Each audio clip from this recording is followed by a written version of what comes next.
What is going on, guys? In today's video I will show you the top 20 best POE of Exile 2 builds in 2025. So in this guide I will give you a quick overview of each setup, then I will explain what skill gems and upgrades should you focus on, then as well we'll see what is the best gear and how to get it for both leveling and endgame, and then finally we will go over the passive tree, stats, your skill rotations, and even what charm should you use, so we would be able to get the highest damage possible and much more. If you're looking for any of these builds on the website, then click my link in this video's description or the pinned comment.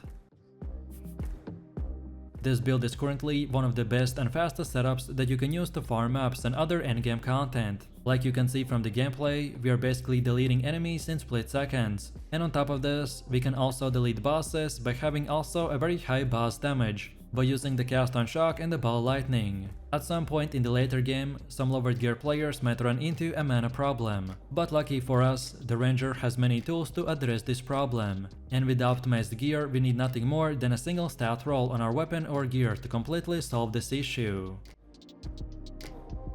This setup's main playstyle is built around using the Tree Dragon Mask, which will allow our Lightning Warp to build up the freeze, in order to proc a cast on freeze, with the Lightning Conduit which will do massive amounts of AoE damage, due to the natural shock ground which is provided by our Lightning Warp. On top of this, we are going to be using nodes like the Mind Over Matter, Eldritch Battery, and many more to increase our damage and convert all of our shields to mana. Our build will be very mana hungry, but because of our setup we are going to be easily fixing this and increasing our AoE damage at the same time.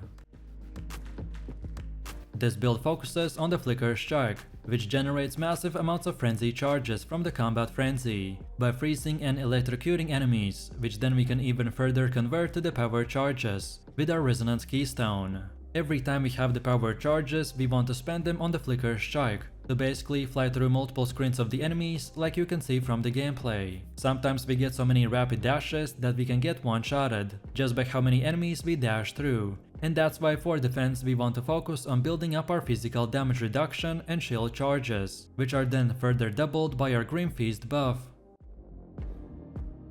This build is known as the Explosive Shot build, which as you can see from the gameplay, can blow up and destroy a huge amount of enemies by using the Explosive Shot, Shock Burst, and many more skills. However, for our playstyle to work we will need to use the Tree Dragon Mask, but lucky for us, this headpiece is pretty cheap and easy to acquire, by just simply buying it or trading it. Overall, Deadeyes have a shock buff, which means that now by using the specific items, we will convert our ability to ignite with fire damage to now get a shock chance instead.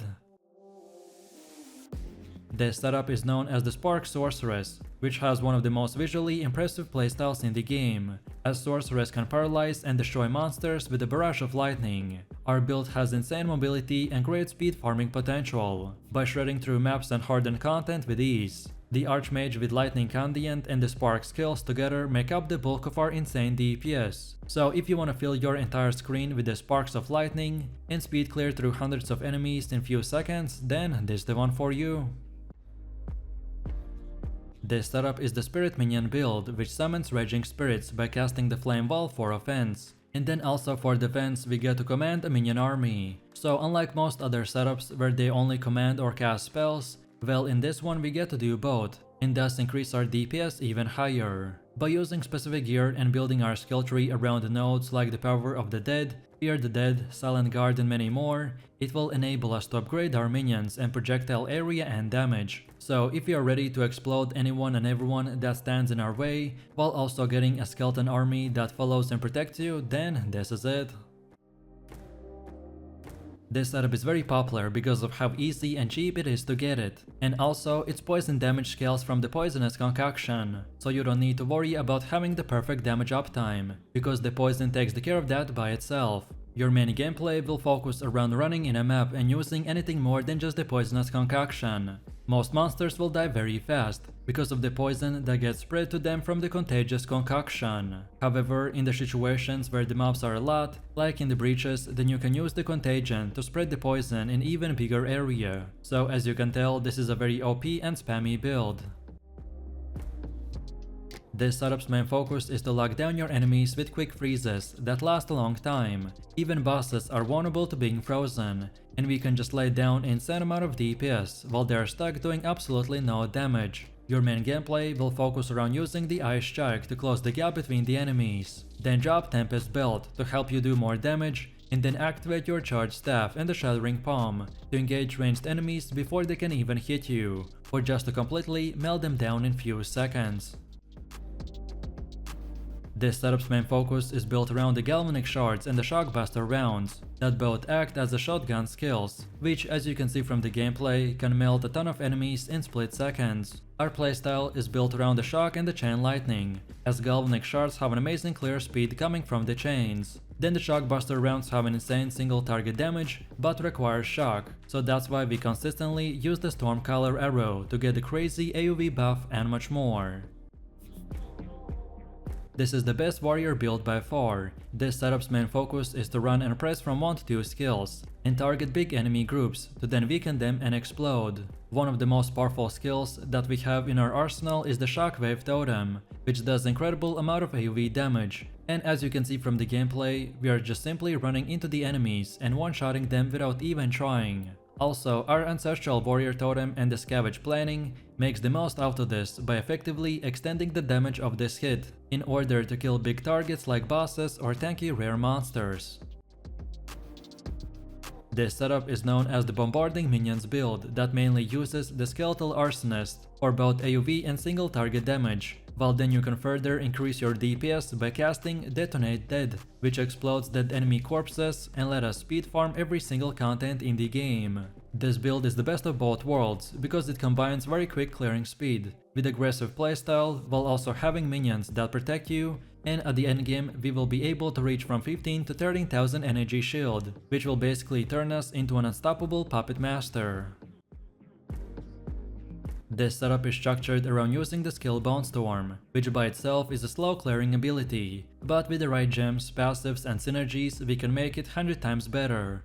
And this is exactly what we have right here. This build also has 2 variants, so going full crit chance, what I personally use for myself, or perhaps go with the Detonated Dead variant. Both of these will excel at different things, so which one you choose is up to you. The full crit chance setup excels at huge amount of damage. We won't be focusing on anything else besides the massive crits, and stacking as much life as possible, because the more life we have, the more damage we can do in return. This build is pretty much a big AoE warrior that focuses on armor breaking offensively, and then the block defensively. Our main playstyle will revolve around using the Stampede skill, which will charge our character forwards and create patches of the jagged ground, which then are exploded when the final slam portion of the ability is executed, so we will be able to basically one-shot huge amount of grouped up enemies. And on top of this, you will want to invest into the Giant's Blood Keystone, which will unlock the ability for us to use a two-handed weapon in just one hand, so then we could use a shield on our offhand. This setup's main playstyle is built around putting up a frost wall, and then blasting the enemies with the Ice Comet. And as cold penetration and cold exposure is very incredibly OP in the endgame, so this build works amazing on big groups of enemies, where we simply use 2 skill combo and cover our entire screen with the frost projectiles that explode and do massive amounts of damage. On top of this, we are going to be using nodes like the Now and Again, Footprint in the Sand and many more, to simply reset our cooldowns so we can basically spam our frost walls 24/7. This build scales Ignite from our attacks and targets big enemy groups to then set them on fire and explode. And one of the most powerful skills that we have in our arsenal is the Hammer of the Gods, which does incredible amount of single target damage with no element penalty, but has a bit of a cooldown. So Ignite makes the most out of this, by effectively extending the damage of this hit many times over. And on top of this, our Ignite effect does damage based on the size of the hit that has been generated. Simply put, this setup is similar to the top tier Invoker build, just made in a lesser ascendancy in the Acolyte. This build will offer a unique playstyle, which is focused on lightning damage and the manipulation of the darkness powers. With the strong defensive capabilities of Embrace the Darkness as well as the Life and Energy Shield Leech, the Acolyte of Chayula offers a great set of tools for survival. But as far as his damage goes, it still can't compete with the rest of the monks.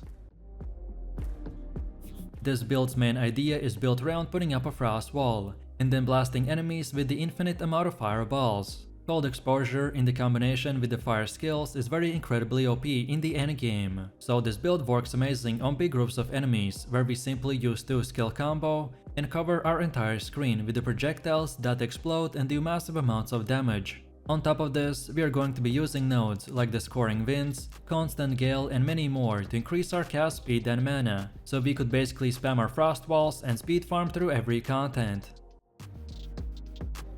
Most of the grenade builds were really fun when the game just released, and they really haven't got any major nerfs. However, what really happened is that players figured out better builds, so for now the grenade setups have fallen a lot. This build is structured around detonating the gas grenade with variety of detonator skills, such as the explosive shot or the explosive grenade, to create a screen-wide explosion that can one-shot massive amounts of enemy groups. Offensively, the gem-studded ascendancy allows us to create 2 copies of any support gem, which greatly improves our clearing speed, utility, and single target damage. So when we combine all of this, we can then create this build that has insane clearing speed and with this type of run and gun playstyle. This setup's main focus is to scale fire from our attacks and target big enemy groups to then set them on fire and explode. We are going to be taking advantage of the seemingly limitless power scaling of the demon, and then the massive damage of the fire skills. You will start all maps in the demon form and kill enemies, while its effect ramps up to 70 to 100 stacks, which then we disable the form and instantly reapply it, to start the demon flame ramp all over again. And this way we will be able to stay in the demon form forever, and have really good DPS at the same time. This setup was very popular in the initial release, but now it has fallen quite a lot. The Tempest Fury build focuses on a huge speed and distance buffs to then proc a cast when shocked, and summon hundreds of lightning balls to shock the enemies around. It also utilizes the cast on critical to occasionally spawn Orb of Storms, to increase our CC and DPS potential even more.